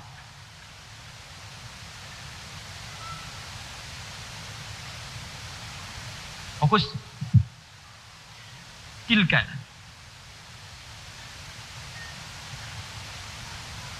Ya. Perhatikan baik-baik. Artinya itu. Hadhihi artinya ini. Disampaikan dengan tilka tapi diterjemahkan dengan ini. Harusnya itu. Nah, ini cara memahaminya bukan dengan ilmu nahwu, tapi dengan ilmu balaghah, ilmu tingkat tingginya. Ada bayan di sini, ada badi yang di sini dengan penuh keindahan.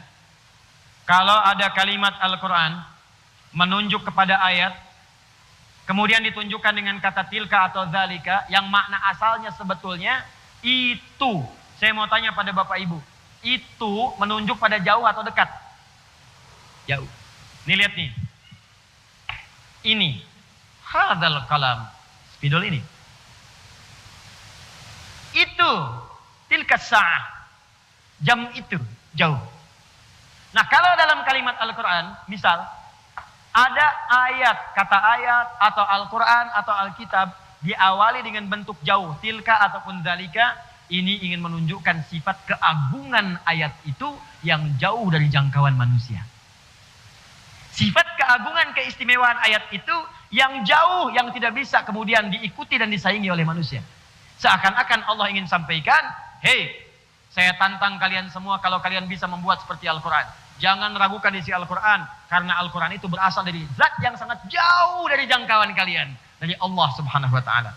Isinya jauh dari apa yang bisa kalian buat. Hikmahnya jauh dari apa yang bisa kalian bayangkan. Kalau nggak percaya, silahkan buat semisal ini. Tapi jangan lupa, saya akan tunjukkan kepada kalian makna-makna yang jauh yang kalian bayangkan. Ketika kalian pelajari, maka kalian akan menjadi lebih dekat denganku, dengan Allah Subhanahu wa taala. Di cara menafsirkannya, tilka ayatul kitabil mubin, bahwa saya akan kisahkan kata Allah, inilah Al-Quran, inilah firman Allah, firman yang nyata, yang tidak ada keraguan, yang terkumpul tanpa celah, yang di dalamnya ada berbagai informasi yang membuat Anda dekat dengan Allah Subhanahu wa taala. Dia bukan karya Muhammad, dia bukan buatan Muhammad sallallahu alaihi wasallam. Dia berasal dari zat yang sangat jauh dari apa yang kita bayangkan. Dia berasal dari zat yang sangat jauh dari apa yang kita pikirkan, dan dia jauh tidak sama dengan apa yang kalian sekarang kemudian hadirkan. Paham sampai sini? Jadi secara singkat, kalau ada kalimat dzalika atau tilka, itu menunjukkan makna keagungan dan kemuliaan pada apa yang akan disampaikan. Agung dan mulia, yang sulit ditandingi.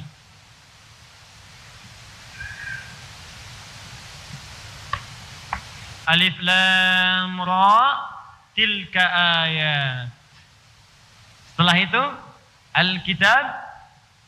Setelah itu mubin. Tilka ayatul kitabil mubin. Mohon izinnya saya sempurnakan sedikit ya, sampai berhenti di akhir ayatnya. Kalau dipotong nanti nggak bagus itu ya. Nah, baik, saya tunjukkan alif lam ra. Hei semua manusia, saya akan turunkan kepada kalian satu surah yang diturunkan dengan menggunakan bahasa yang kalian sering gunakan membuat syair-syair. Kalau kalian meragukannya bikin semisalnya, maka saya akan tunjukkan lewat surat ini informasi yang membuat kalian akan dekat denganku, bahwa ini informasi yang agung, yang jauh dari apa yang kalian bayangkan, bukan kreasi Muhammad sallallahu alaihi wasallam. Alkitab disebutkan 255 kali dalam Al-Quran. Alkitab, ada Al-Quran, ada Alkitab, ada mushaf, itu beda. Kalau disebutkan mushaf, itu berarti tulisannya dari firman Allah berupa Al-Quran yang terletak di antara dua jilid, isinya Al-Fatihah sampai An-Nas, nggak ada yang lain. Itu mushaf namanya.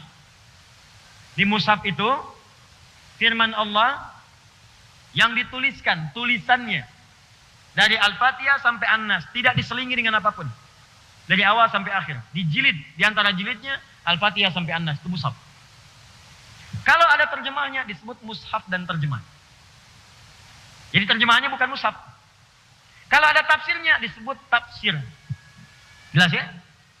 Kalau cuman Arabnya saja tulisan dari Al-Qurannya, itulah mushaf. Awas, hati-hati. Kalau bercampur dengan yang lain bukan mushaf.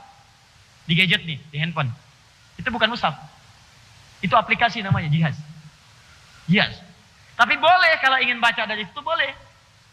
Karena yang penting itu kan bacaannya, bunyinya, pelajarannya. Tapi itu bukan mushaf. Dan hukumnya beda. Mushaf tidak boleh dibawa ke tempat-tempat sembarangan. Nggak ada orang ke toilet bawa mushaf. Awas, hati-hati. Mushaf disimpan di tempat yang bukan sembarangan. Simpan di tempat yang tinggi. Lakukan dengan baik. Bawanya, kata Imam An-Nawawi, kalau bisa pakai wudu. Nggak berwudu, nggak apa-apa. Pakai wudu lebih mulia. Tapi handphone tidak. Mau wudu, mau tidak, handphone. Kadang-kadang lupa, lempar. Simpan kan? Mushaf, baca tiap waktu. Handphone, gak ada baterai, gak bisa dicas. Ya kan? Baterainya hilang, casan gak ada, gak muncul kemudian aplikasinya. Handphone ke toilet bisa dibawa. Aplikasi mushaf gak dibuka, tetap aja begitu. Jelas ya? Di hukumnya bisa berbeda.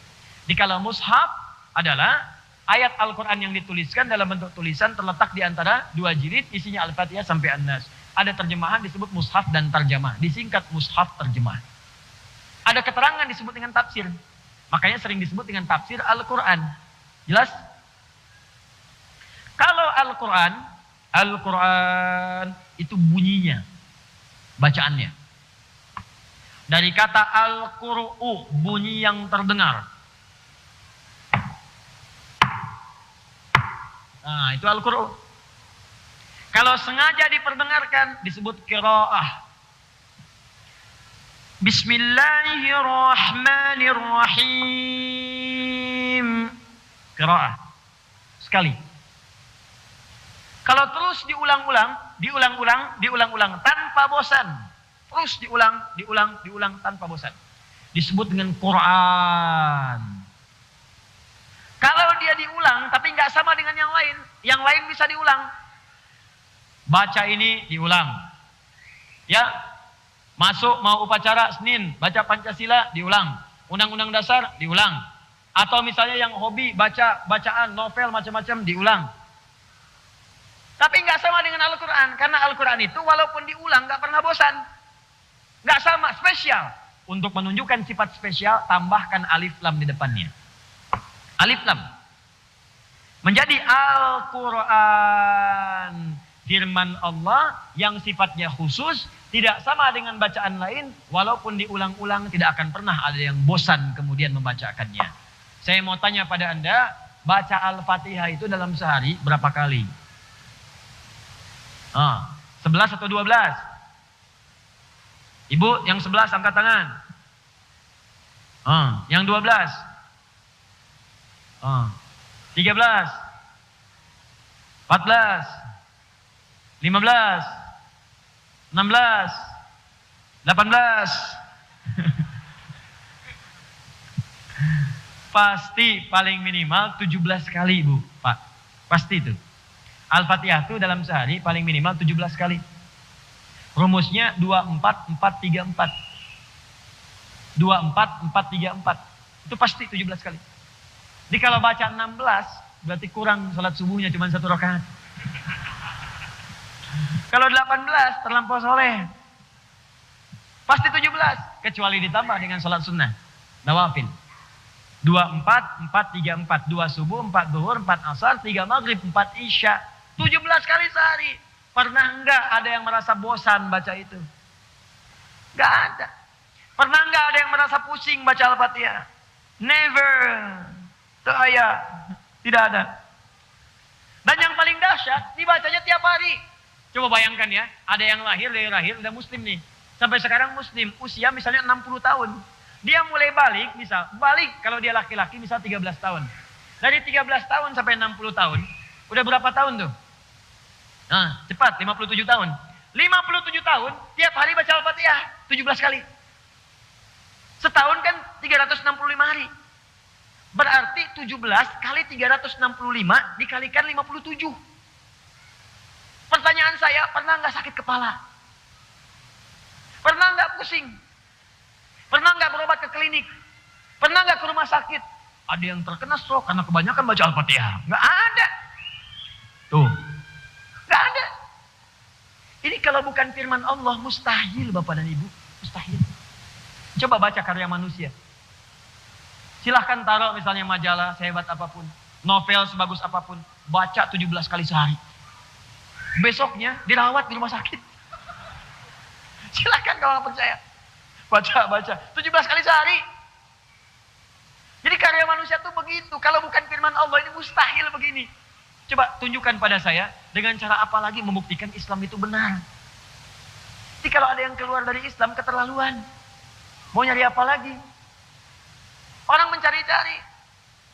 Silakan bandingkan dengan apapun karya manusia.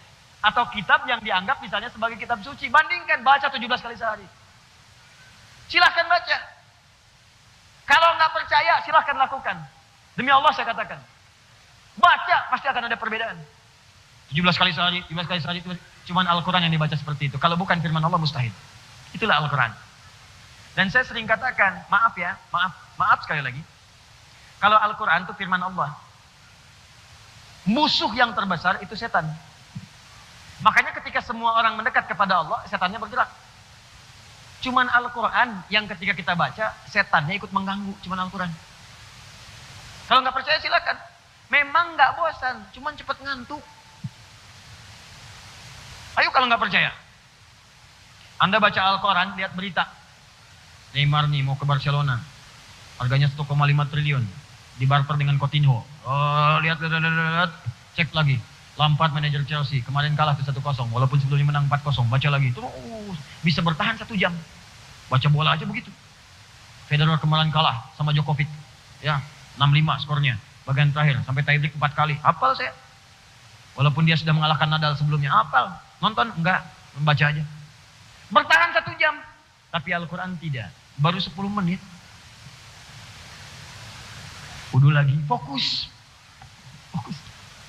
Dibaca lewat sholat. Ngantuk juga. Silakan cek. Subuh berapa banyak. Walaupun cuma 2 rakaat. Tetap ngantuk.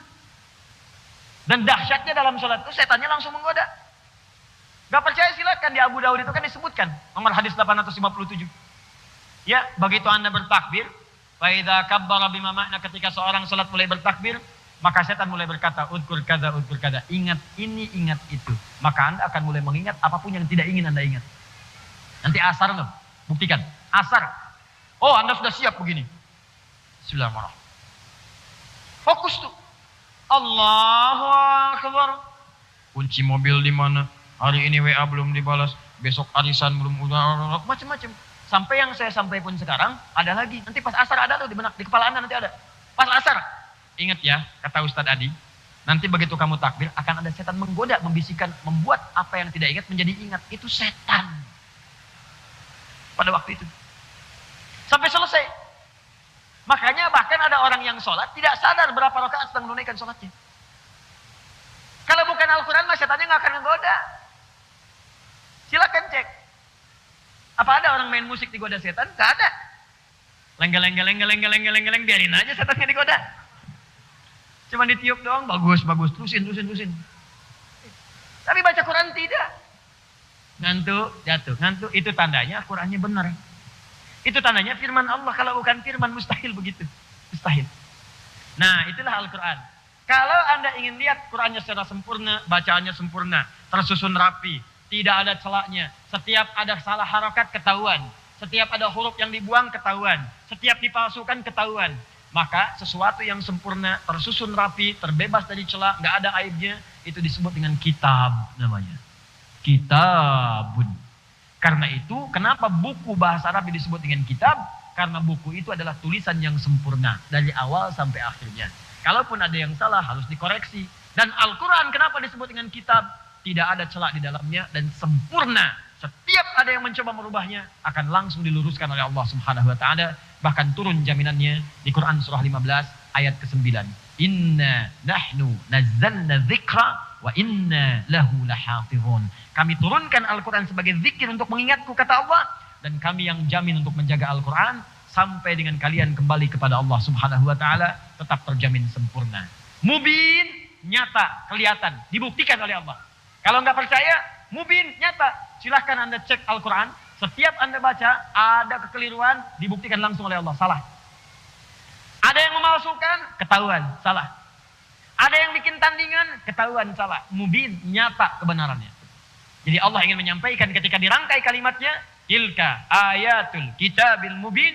Allah ingin menyampaikan, hei, saya akan kisahkan kepada kalian berbagai informasi di surah ini yang akan membuat kalian lebih dekat dengan saya. Ini sumbernya dari saya, jauh dari apa yang kalian bayangkan. Bukan rekayasa Muhammad, bukan buatan Muhammad SAW. Kisahnya, informasinya tersusun dengan rapi, sempurna dan nyata. Kalau kalian tidak percaya, kalian nanti bisa baca setelahnya, kalian dapatkan apa yang aku janjikan sekarang, apa yang aku sampaikan sekarang akan nyata, nampak di kisah ini tersusun dengan sempurna dari awal sampai akhirnya. Itulah alif lam ra tilka ayatul kitabil mubin. Lalu kita bertanya, penasaran kita, apa sih kisahnya? Seperti apa sih informasinya? Benar enggak bisa membuat kita dekat dengan Allah? Betul enggak bisa merubah kita semua? Apakah kisah yang dimaksudkan? Seperti apa informasinya? Itu yang kita bahas di pertemuan berikutnya nanti. Insya Allah. Baru bicara nahnu naqussu 'alaika ahsanal qasas dengan seterusnya ayat sampai akhir ayatnya. Ini adalah muqaddimah pembuka dari surah Yusuf. Insya Allah kita berjumpa di pertemuan berikutnya untuk membahas lebih dalam lagi. Mungkin waktunya lebih fleksibel ya. Bisa jadi nanti ngajinya pagi misalnya. Tapi bulan depan insya Allah saya akan bawakan kitab tafsir. Mungkin nanti sebagai perbandingan atau nanti pedoman supaya teman-teman bisa baca-baca dari apa yang telah kita pelajari atau akan kita pelajari di pertemuan-pertemuan berikutnya insya Allah. Demikian saya kira yang saya sampaikan. Izin menyampaikan informasi terlebih dahulu. 1. Bulan depan akan dimulai kelas karantina. Untuk metode At-Taisir, hafal 30 juz dalam 30 hari insya Allah. Ikhwan ataupun akhwat. Bagi yang Anda ingin tergabung, ini nggak ada batas usia. Ya, usia besar, kecil, tua, muda, laki-laki, perempuan, insya Allah ada tempatnya. Dipisahkan perempuan rumah khusus, laki-laki rumah khusus berbeda. 30 hari tempatnya. Sementara ini di Bekasi, nanti insya Allah menyusul ada di Lampung, menyusul juga ada di Sulawesi, juga insya Allah ada di Bandung. Nanti teman-teman, Anda kalau sudah terdaftar tinggal ditunggu kapan bagiannya, di situ nanti akan masuk, langsung juga akan saya bimbing, juga dengan tim-tim yang lainnya. 1. Yang kedua, pekan depan akan ada utusan dari Sudan datang, 2 orang. 2 orang ini insya Allah akan membawa berkas mahasiswa yang dulu telah saya seleksi se-Indonesia, ada 25 orang untuk kuliah ke Sudan. Saya sampaikan dari sekarang, siap-siap sepekan atau 2 pekan setelah Idul Adha yang sudah dinyatakan lulus, insya Allah akan kami kirim insya Allah ke Sudan untuk berangkat. Dan mereka akan membawa kuota baru 15 orang, tapi khusus untuk penghafal Quran 30 juz. Akan diberikan beasiswa di Jamiatul Quran, Universitas Al-Quran yang terletak di Sudan.